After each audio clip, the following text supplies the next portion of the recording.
Hello my lovely student, this is Mansi. Welcome back to the channel. So section number B अब हम start कर रहे हैं।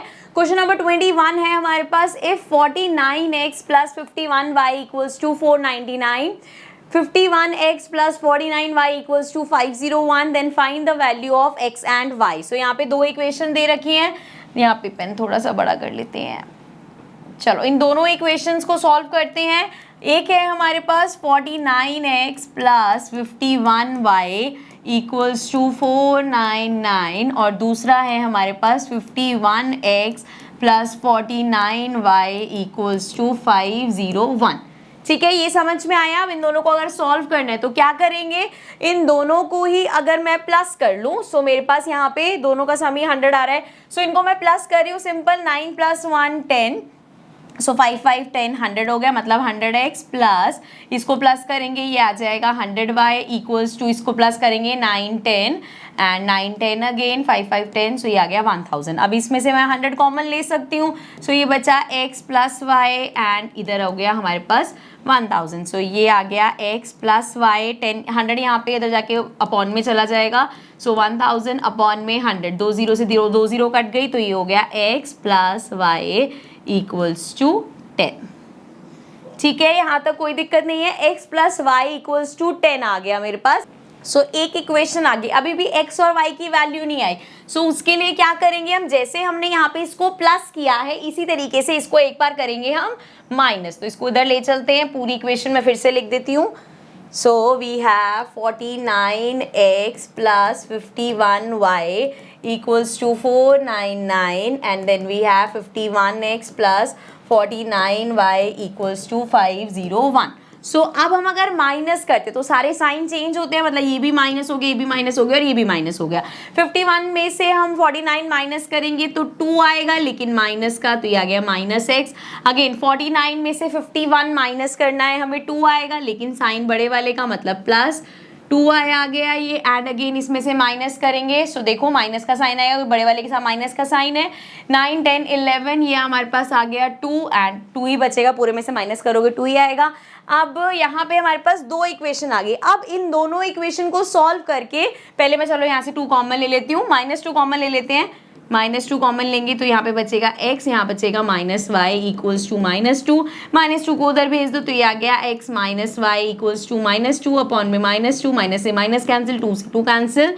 सो x minus y equals to आ गया 1 मेरे पास। ठीक है, अब यहाँ पे आपके पास दो ऑप्शन है। सिंपल, या तो यहाँ से x या y की वैल्यू निकाल लो एंड देन इसमें पुट कर लो, या फिर से इन इक्वेशंस को ऐसे लिख लो x plus y equals to 10 upon में x minus y equals to 1, मतलब एक के नीचे एक, y से y कैंसिल हो जाएगा। ये आ गया 2x equals to 11। So x हमारा आ जाएगा 11/2। अब अगर x की वैल्यू आ गई तो दोनों में से कहीं पे भी 11/2 लिख देंगे। सो ये आ गया 11/2 plus y equals to 10। So ये आ जाएगा y equals to 10 minus 11/2। LCM लेंगे, ये आ जाएगा 2 से मल्टीप्लाई करेंगे 20 माइनस 11, 11 माइनस 20 माइनस 11 हमारे पास 9 हो जाएगा, मतलब 9/2। सो हमारे पास y आ गया 9/2 और x आ गया हमारे पास 11/2। देख लेते हैं जरा हमारे पास। अच्छा सॉरी, ये तो सेक्शन बी है, ऑप्शंस तो नहीं है। So this is the answer. x की वैल्यू 11/2 और y की वैल्यू 9/2। सो अब आते हैं नेक्स्ट क्वेश्चन पे। Coming to question number 22, in the given figure below AD upon AE equal है AC upon BD के and angle 1 equal है angle 2 के। सो ये चीज़ें given है, अब इनको यूज़ करेंगे। शो क्या करना है हमें, ट्रायंगल BAE। सो यहाँ पे इसको मैं अलग से बनाती हूँ इस तरीके से, ये एंगल B है AE, सो AE। ठीक है, ये ट्रायंगल हो गया हमारे पास।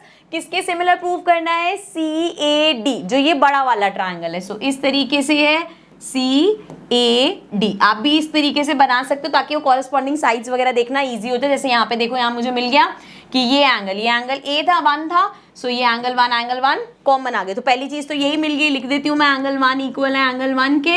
एंड क्या रीजन है, दोनों कॉमन है भाई।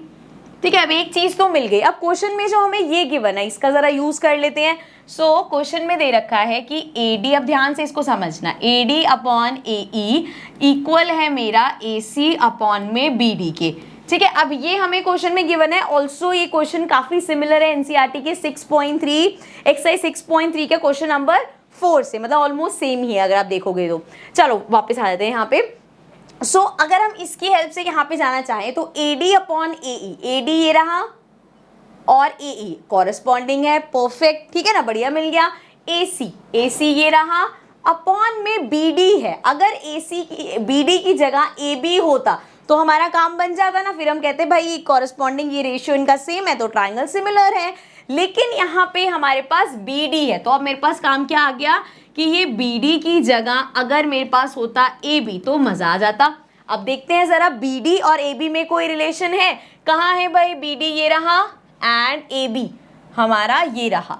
अब जरा ध्यान से फिर से देखो, क्या इन दोनों में कोई रिलेशन दिख रहा है? सेकेंड चीज दे रखी है angle 1 equal to angle 2, so angle 1, अगर मैं ये वाले ट्राइंगल की बात करूं, इस ट्राइंगल की बात करूं, तो एंगल 1 की ऑपोजिट साइड कौन सी है? BD। और इसी ट्राइंगल में अगर मैं एंगल 2 की बात करूं तो इसकी ऑपोजिट साइड कौन सी है? AB। तो क्या ये दोनों सेम नहीं है क्योंकि एंगल 1 इक्वल एंगल 2 के गिवन है, सो हम लिख सकते हैं कि हमारी BD इक्वल होगी, अच्छा यहाँ नहीं लिख रही मैं, उधर लिखती हूँ, उसको रब कर दूंगी, BD हमारा इक्वल होगा AB के। Why? Because angle 1 equals to angle 2 given है, एंड हम लिखेंगे कि sides opposite to equal angles are equal. समझ में आया ये चीज?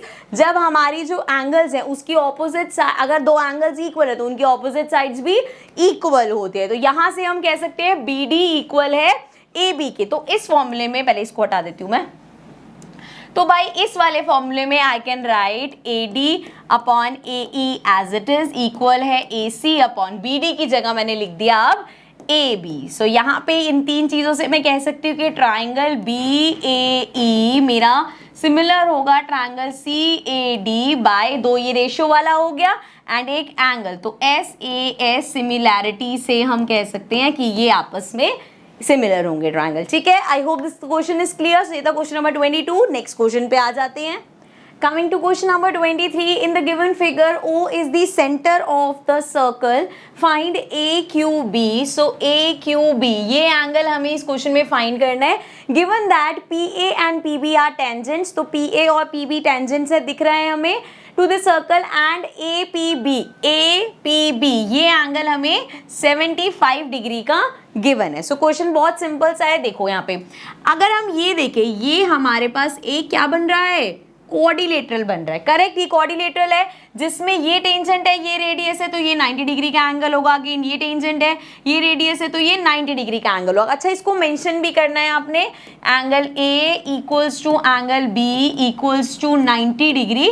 और क्यों 90 डिग्री होगा? पूरा आप लिखोगे कि जो टेंजेंट है हमारी वो परपेंडिकुलर होगी रेडियस के साथ, एंड देयरफॉर वो एंगल बना रहे हैं 90 डिग्री का। ठीक है, समझ में आ गई यहाँ तक ये बात?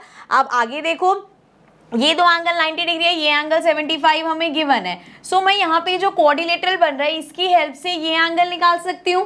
करेक्ट, सो हम स्टार्ट करते हैं। इन कोऑर्डिलेटरल है हमारे पास PAOB, ये जो हमारे पास कोऑर्डिलेटरल है इसमें हम कह सकते हैं angle P plus angle A plus angle B plus angle O equal होगा 360 डिग्री के। ये एंगल सम प्रॉपर्टी कोऑर्डिलेटरल की है। ठीक है, इसको थोड़ा सा ऊपर कर लेते हैं। अब यहाँ से अगर मैं फाइंड करूँ, so angle P 75 degree given है, प्लस एंगल A अभी बोला हमने 90 डिग्री है, plus angle B again 90 degree है, प्लस एंगल O की बात करें तो यहाँ से हम एंगल O निकाल सकते हैं क्योंकि ये सब 360 डिग्री। एंड अब आगे देखो, इसको प्लस कर लो, ये हो गया 005, यहाँ पे 5 आ गया, एंड 9 9 18 एंड 7 ये आ गया 25। So plus angle O equal है 360 डिग्री के। और अब यहाँ से हमें अगर एंगल O निकालना है तो वी कैन से 360 माइनस 255 हो जाएगा। सो ये हो जाएगा 10 माइनस 5, 5 आ गया, ये आ गया 5, 5 माइनस 5 0, 3 माइनस 1 2, तो ये 105 डिग्री आ गया हमारे पास। सो एंगल O मतलब ये वाला जो एंगल है ये आ गया 105 डिग्री। अब कहोगे भाई क्वेश्चन में तो ये एंगल निकालना था, सो एंगल Q मेरा हो जाएगा 105 अपॉन में 2। अभी अपॉन में 2 क्यों होगा? क्योंकि अगर आपको याद होगा, जरा इसको इधर करते हैं स्लाइड को थोड़ा सा, ये पढ़ो जरा, angle at the remaining part of the circle is half the angle subtended by the arc at the centre. So इस केस में हमारे साथ यही सेम चीज हुई है, थोड़ा सा जूम कर दी हूँ मैं यहाँ पे ये जो हमारा है एंगल इसका हाफ होगा। आपको ये पूरा जैसे, इसलिए मैंने पहले ही यहाँ पे मेंशन कर दिया था कि मैं ऐसे थ्योरम शॉर्ट में लिख दूंगी, आप भी शॉर्ट में, तो आप ये पूरा मेंशन करके फिर इसको हाफ करोगे और इसको हाफ करेंगे तो हमारे पास क्या आएगा, ये आ गया 5 एंड 5 से करेंगे तो ये आ जाएगा 2 देन 0.5। सो हमारे पास एंगल आ गया 52.5 degree. I hope the question is clear. So अब आते हैं अपने नेक्स्ट क्वेश्चन पे। So question number 24 here says the length of the minute hand of a clock is 6 centimeter. Find the area swept by it when it moves from 7:05 to 7:40. So NCERT की book में I think 12.2 का third या fourth question यही था, इसी तरीके का था। चलो अब हमसे पूछा क्या है, एक क्लॉक है एंड ये है, चलो इसमें बना लेते हैं 1 2 3 4 5 6 7 8 9 10 11। अब वो बोल रहे हैं 7:05 से 7:40 मिनट हैंड की बात हो रही है। 7:05 का मतलब है मिनट हैंड कहाँ पे होगा, 1 पे, तभी 7:05 हो रहे होंगे, मतलब छोटी सुई 7 पे होगी और बड़ी सुई 5 पे होगी। अब 7:05 से 7:40, 7:40 कब होगा, जब वो बड़ी सुई ये पूरी यहाँ से घूम के इधर आती है, ठीक है। सो यहाँ पे हमें अगर ये पूरा एरिया निकालना है, एरिया ऑफ सेक्टर निकालना है, तो इस केस में क्या है, एरिया ऑफ सेक्टर मतलब फॉर्मूला क्या लगेगा, थीटा अपॉन 360 इंटू में पाई आर स्क्वायर, करेक्ट। अब थीटा मतलब ये एंगल कितना होगा ये हमें निकालना है। अब देखो अगर हम पूरे एंगल की बात करें, अगर हम इस मिनट हैंड की बात करें कि 12 से स्टार्ट होके पूरा घूम के दोबारा 12 पे आए, तो कौन सा एंगल बनाएगी, 360 डिग्री, क्योंकि एक कंप्लीट एंगल बनेगा, ठीक है। लेकिन यहाँ पे पूरा नहीं, हमें इतने पार्ट का निकालना है। सो अगर पूरा एंगल 360 है तो पहले तो हम ये फाइंड करेंगे कि यहाँ से ये कितनी बार में डिवाइड होता है, हमें पता है। अब देखो अगर यहाँ से 7 बज रहे हैं, एक सुई 7 पे एक 12 पे, पूरा राउंड मिनट हैंड कंप्लीट करेगी, मतलब 1 घंटा कंप्लीट करेगी। 1 घंटे में कितने मिनट होते हैं, 60 मिनट्स होते हैं। सो 360 ऑन में 60 अगर मैं करूं तो क्या आएगा, 0 से 0 कैंसिल किया, ये आ गया। सो अब ये 6 डिग्री का क्या मतलब है कि अगर एक जो हमारी मिनट हैंड है वो एक बार यूं मत कर रही है, मतलब 1 मिनट में वो 6 डिग्री का एंगल बना रही है। ये चीज यहां तक समझ में आ गई। अब अगर यहां से मतलब इधर से 1 से शुरू होके 8 पे आ रहा है तो कितने मिनट कवर कर रही है, 5 मिनट 5 मिनट 5 मिनट, ऐसे करते करते 5 10 15 20 25 30 35 मिनट्स। अब सिंपल देख लो यार, 5 से 40 मैंने 35 मिनट्स लगेंगे। सो 35 इंटू में 6 कर दे, क्योंकि हर मिनट पे 6 डिग्री का एंगल बन रहा है। तो 35 इंटू 6 करेंगे, 6 5 30 एंड 6 18 19 20 21, तो ये आ गया 210। तो 210 डिग्री का एंगल बन रहा है, मतलब जो हमारा थीटा है वो हो गया 210, ठीक है। अब यहाँ पे वैल्यूज पुट कर देते हैं, 210 अपॉन में 360 इंटू में 22 अपॉन 7। रेडियस हमें क्वेश्चन में पहले ही गिवन है 6 सेंटीमीटर। रेडियस कैसे होगी भाई, क्लॉक है, मिनट हैंड अगर हम ले रहे हैं तो 6 सेंटीमीटर का है, सिंपल। सो यहाँ पे इसको सॉल्व कर लेते हैं, 0 से 0 कैंसिल हो जाएगा, 6 से 36 कट करेंगे, ये 6 आ गया, 6 से 6 कट हो जाएगा, देन 7 से ये कट हो जाएगा, 3 आ गया, 3 2 जा 6 3 2 जा 6, 66 हमारे पास डिग्री नहीं, सॉरी क्या पूछा था, एरिया पूछा था, सेंटीमीटर में है तो सेंटीमीटर स्क्वायर, तो 66 सेंटीमीटर स्क्वायर इतना एरिया जो है वो स्वाइप करेगा। ओके सो अच्छा, क्वेश्चन नंबर 24 का एक और पार्ट है, सेकंड चॉइस जो है उस पे आ जाते हैं। सो चॉइस में जो क्वेश्चन है that says in the given figure arcs have been drawn of radius 7 centimetre. So ये आर्क्स बनाई है और इनकी रेडियस 7 सेंटीमीटर है with vertices A B C D of अच्छा मैं थोड़ा सा इसको बड़ा कर देती हूँ यार पहले तो, ठीक है, इसको यहाँ पे रखते हैं।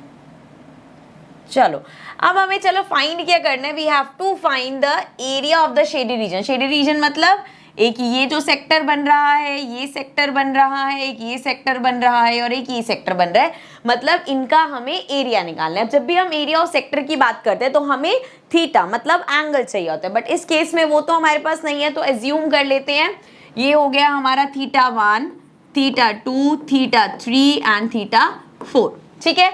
अब एरिया ऑफ सेक्टर का फॉर्मूला लगाएंगे। एरिया ऑफ सेक्टर क्या होता है, थीटा अपॉन 360 इंटू में पाई आर स्क्वायर। और अगर इन सबका शेडेड रीजन का एरिया निकालना है, मतलब एरिया ऑफ जो हमारा थीटा 1 है plus area of theta 2 plus area of theta 3। समझ रहे हो ना, थीटा 3 4 5 किसको लिख रही हूँ मैं, ये एरिया ऑफ थीटा 4। चलो सब में फॉर्मूला लगा दो। एरिया ऑफ थीटा 1 क्या होगा, थीटा की जगह थीटा 1 अपॉन 360 इंटू में pi r square plus again theta 2 upon में 360 इंटू में pi r square plus again theta 3 upon में 360 इंटू में pi r square plus again theta 4 upon में 360 इंटू में पाई आर स्क्वायर। अब जरा देखो कॉमन अगर लेना है सो बस थीटा 1 2 3 4 ये डिफरेंट है, बाकी सब तो कॉमन आ सकता है, मतलब पाई आर स्क्वायर कॉमन क्योंकि सबकी रेडियस भी सेम है अपॉन में 360 सब में है, तो हमारे पास क्या बचा थीटा 1 प्लस थीटा 2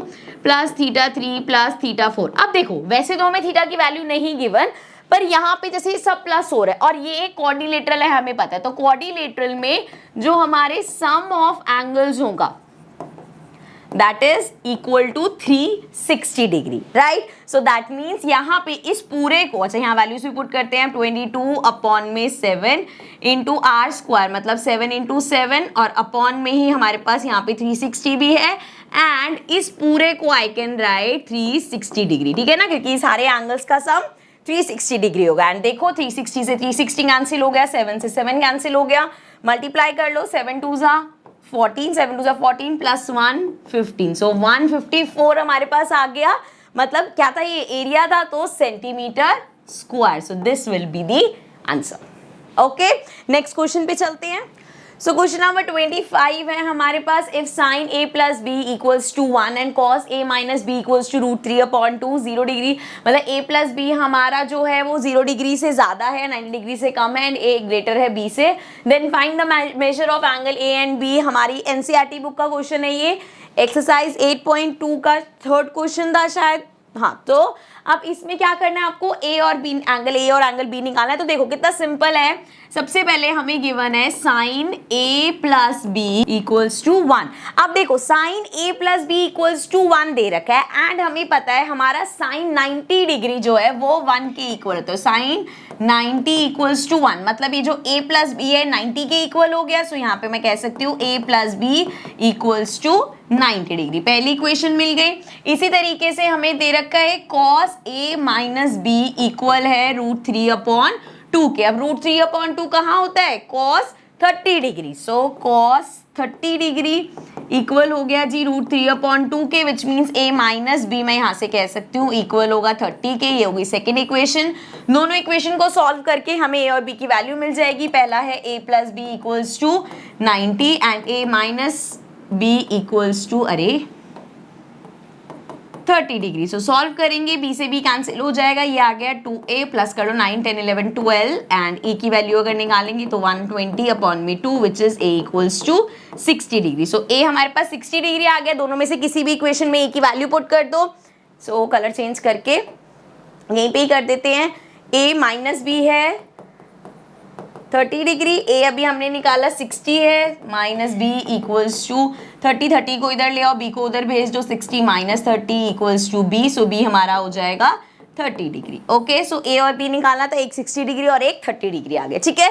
सो इधर 25 क्वेश्चन, अभी इसमें भी हमारे पास चॉइस में क्वेश्चन है तो उस क्वेश्चन पे चलते हैं। सो चॉइस में हमारे पास क्वेश्चन है, find an acute angle theta when cos theta minus sine theta upon cos theta plus sine theta equals to 1 minus √3 upon में 1 प्लस √3। सो इस क्वेश्चन को करने के आपको पता है ट्रिगो में क्वेश्चन करने के अलग अलग मेथड हो सकते हैं, दो मेथड में यहाँ पे आपको बताने वाली हूँ। सो स्टार्ट करते हैं। सबसे पहले है cos theta minus sine theta upon में cos theta plus sine theta equals to 1 minus √3 upon में 1 प्लस √3। तो पहले हम इस वाले पार्ट को अगर चलाएं सो हम यहाँ पे कर सकते हैं divide numerator and denominator by cos theta, ठीक है। अभी ये सिर्फ हम लेफ्ट हैंड साइड की बात कर रहे हैं इधर। सो यहाँ पे अगर इसको डिवाइड करेंगे तो ये हमारा हो जाएगा cos theta minus sine theta upon में cos होगा, मतलब इसके नीचे भी cos थीटा आ गया, एक स्टेप बचा रही हूँ मैं बस, और इसके नीचे भी cos थीटा आ गया। अपॉन में जाएंगे तो अगेन cos थीटा, अगेन इसके नीचे भी cos थीटा आ गया, प्लस साइन थीटा, इसके नीचे भी cos थीटा आ गया, ठीक है। ये हम अगले स्टेप में करते हैं, बट अब आप समझ ही जाओगे, इससे मैंने एक ही स्टेप में कर दिया। अब देखो जरा यहाँ से क्या मिलेगा, इसको ऊपर कर देते हैं। अब इसको अगर मैं सॉल्व करूं तो cos अपॉन cos तो 1 हो गया, minus sine theta upon cos theta tan theta हो गया, अपॉन में cos अपॉन cos कैंसिल हो जाएगा, इधर भी करके दिखा देती हूँ, साइन अपॉन ये आ गया प्लस tan थीटा। ठीक है, अब ये किसके इक्वल था, ये इक्वल था 1 माइनस रूट 3 अपॉन में 1 प्लस रूट 3। यहाँ पे क्रॉस मल्टीप्लाई कर सकते हैं इसको, सो ये हमारा आ जाएगा, अगेन ऊपर चलो, सो this will B 1 minus tan theta multiply होगा 1 प्लस रूट 3 से इक्वल्स टू, यहाँ पे है 1 माइनस रूट 3, ये मल्टीप्लाई होगा 1 प्लस tan थीटा से। ओके, सो यहाँ पे अब अगर हम मल्टीप्लाई करें, 1 पहले 1 से मल्टीप्लाई होगा, 1 इंटू 1 1, फिर 1 रूट 3 से मल्टीप्लाई होगा तो plus root 3, then minus tan इससे होगा, tan इंटू 1 tan थीटा ही आएगा, और इससे होगा प्लस माइनस माइनस, और ये आ गया root 3 tan theta equals to 1 multiply होगा, 1 1 जा 1, 1 मल्टीप्लाई होगा tan थीटा से तो plus tan theta, and then minus root 3 इधर होगा, सो ये आ गया माइनस रूट 3 tan से होगा तो again minus root 3 tan theta. ठीक है, अब देखो यहाँ पे है माइनस रूट 3 tan थीटा, उधर भी माइनस रूट 3 tan थीटा, दोनों कैंसिल हो जाएंगे, इधर लेके आओगे प्लस का हो जाएगा तो कैंसिल हो जाएंगे, और देख लो इधर प्लस का 1 है, इधर भी प्लस का 1 है, ये भी कैंसिल आउट हो जाएंगे। अब tan वालों को एक साइड कर लेते, रूट 3 को एक साइड, सो यहाँ पे आ जाएगा माइनस tan थीटा, इधर से लेके आएंगे तो अगेन माइनस tan थीटा हो जाएगा, वो इधर हमारे पास पहले से माइनस रूट 3 है, इधर प्लस रूट 3 है, इधर जाके माइनस रूट 3 हो जाएगा, सो ये आ गया minus minus minus plus 2 tan theta and equals to again minus minus plus, तो ये आ गया 2 रूट 3, माइनस से माइनस कैंसिल हो जाएगा, 2 से 2 कैंसिल हो जाएगा, सो हमारे पास आ गया tan theta equals to root 3। tan theta root 3 कब होता है, 60 डिग्री पे, तो 60 डिग्री हो गया हमारा आंसर। ठीक है, तो ये तो हो गया, अभी ऐसे कर सकते हो, बट अगर आपके दिमाग में ये नहीं आता और आपके दिमाग में आता है कि जैसे मैम आपने कन्वर्ट करने के बाद हम यहाँ पे क्रॉस मल्टीप्लाई किया, अगर हम पहले स्टेप पे क्रॉस मल्टीप्लाई कर देते तो क्या होता, तो देख लेते हैं, वो भी करके देख लेते हैं। सो वैसे हमारा हो चुका है, हम इसको दूसरे मेथड से कर रहे हैं। ठीक है, सो फिर से लिख लेते हैं, we have cos theta minus sine theta upon में again cos theta plus sine theta, and this is equal to 1 minus root 3 upon में 1 प्लस रूट 3। ठीक है, अगर हम डायरेक्ट यहीं पे क्रॉस, वैसे तो वहां पे जाके 1 1 आ गया तो ईजी हो जाता है, बट अगर आपके दिमाग में यहीं पे है और यहीं पे क्रॉस मल्टीप्लाई करना चाहते हो तो देखते हैं कैसे करेंगे। सो हमारे पास आ जाएगा cos theta minus sine theta, ये एज इट इज मल्टीप्लाई किससे होगा, 1 प्लस रूट 3 से, एंड इक्वल्स टू में बात करें तो यहाँ पे है 1 माइनस रूट 3, और ये मल्टीप्लाई होगा, इसको इधर ले चलते हैं थोड़ा सा,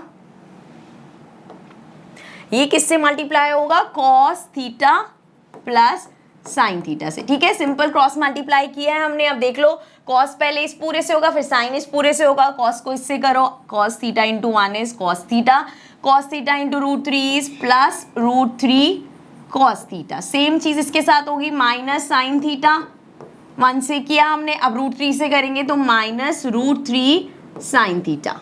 ठीक है, इस साइड आ जाओ, सेम 1 इन दोनों से होगा, 1 into cos theta plus 1 into sine theta, then root 3 इसी तरीके से मल्टीप्लाई होगा, इधर ले चलते हैं थोड़ा सा इसको।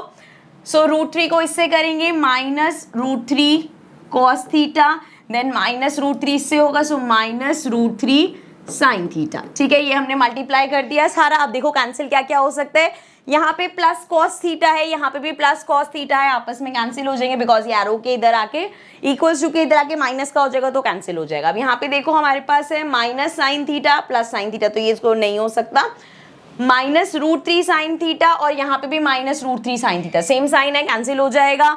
और क्या बचा, और हमारे पास कुछ नहीं, अलग अलग साइन है, अब साइन एक साथ कर लेते हैं इसको।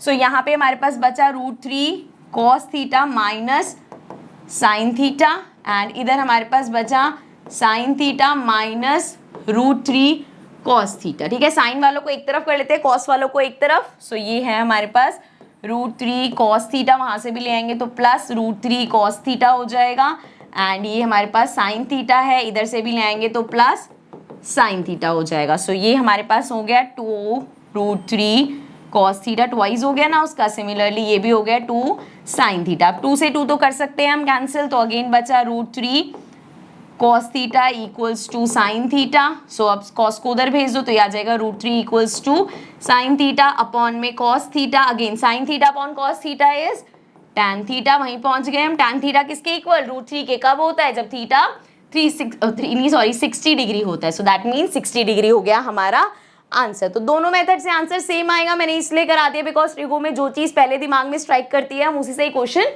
सॉल्व कर देते हैं. सो ये था हमारा 25th क्वेश्चन जो चॉइस में था. इसके साथ सेक्शन नंबर बी हमारा कंप्लीट होता है. नाउ आई नो आपके एग्जाम्स बिल्कुल सर पे हैं और आगे क्वेश्चन शायद हम नहीं कर पाएंगे, बट अभी के लिए आप इन क्वेश्चंस की प्रैक्टिस करना एंड बाकी क्वेश्चंस भी खुद ट्राई करना. I will try. अगर मैं करा पाई तो ज़रूर कराऊंगी, but due to some health issue शायद मैं अभी आगे नहीं करा पाऊंगी. बट अभी तक के लिए आई होप ये आपके लिए इतना हेल्पफुल रहेगा. Now I will see you in the next video and I hope you guys pass with flying colours. See you in the next video.